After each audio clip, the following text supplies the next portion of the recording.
some sacrifice. Because as the spanning of the Great Divide, it documents the increasing disconnect today's church, especially the evangelical church, is experiencing with modern culture. It's more of a, sinking into a different culture than the culture that the church should be, as if the church should have never had its own type of nature. This section also offers what we can see simply but profound solutions to this crisis of distance and proof. Yes, this is a very serious time. Part 2 would be designing the structure.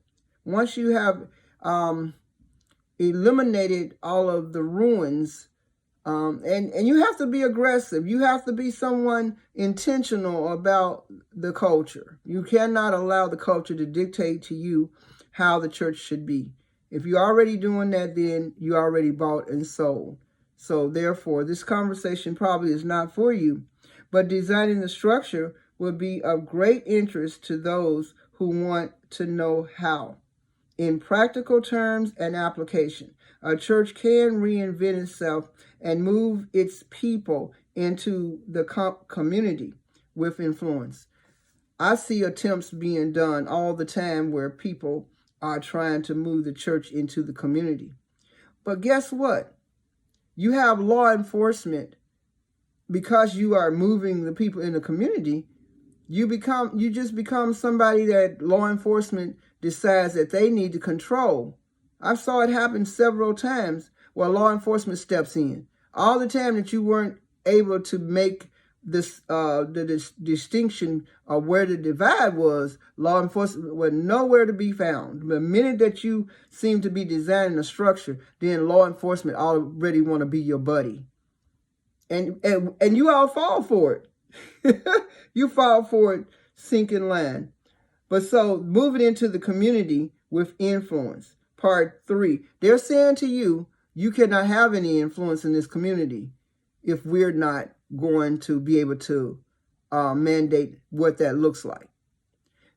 Part 3. Experiencing the results. Consistent of real life stories drawn from the last 5 years in action.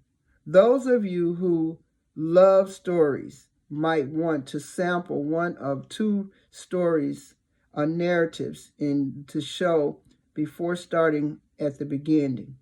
Part 4, expanding the effort, will explain how to journey and has led into the surprising new partnerships, particularly with other churches. Did you hear what I just said? I'm not saying go in a community to let law enforcement and all of the different entities of the world system decide that they want to be a part of your nucleus. I said with other churches. That's where you kill the power. When you decide that people are not saved, not rejuvenated, should play a role in your decision for the people. You're not allowing yourself to really be influenced in the community. Be an influence to the community because now you put your own gatekeepers in place to keep you from achieving what you want to achieve for people of God or those that have a desire to become.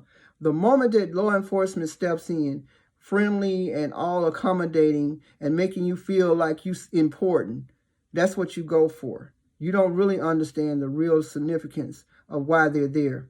So here we go with part 5. Part 5 is anticipating the future. Describes the strategic moves I believe the church must make in the 21st century if it is going to be a cultural leader rather than a follower. And that's what you all have become, systematically following all of the quirks and downplays of the world. Strategically move. And so there's not going to be a strategic if you have to open yourself up to other forms of this particular model. For some of you who may be concerned about what we're saying, it sounds too much like the social gospel. But guess what? That is what is killing the people, is the social gospel. Believe that the answer that concerns theologically and provide balanced perspective you can take with you in the understanding of what still let us be straight up. Do not believe in social gospel. That's why you can't have social justice. You can't have all of these entities that only want to perpetrate and hold the people hostage. Because you're encouraging the people to be held hostage. They do not grow. That the presence of certain people won't make a church grow, because God didn't create it to grow because of a law enforcement service. And so therefore, the social gospel that seeks to save the world through human compassion and good works, the trust in Christ alone, is what we're talking about. But I also believe the wonderful theological reality called sanctification, which cops are not sanctified. I'm the first to begin to tell you. They're a fraternity and they're seekers of everything that's dark.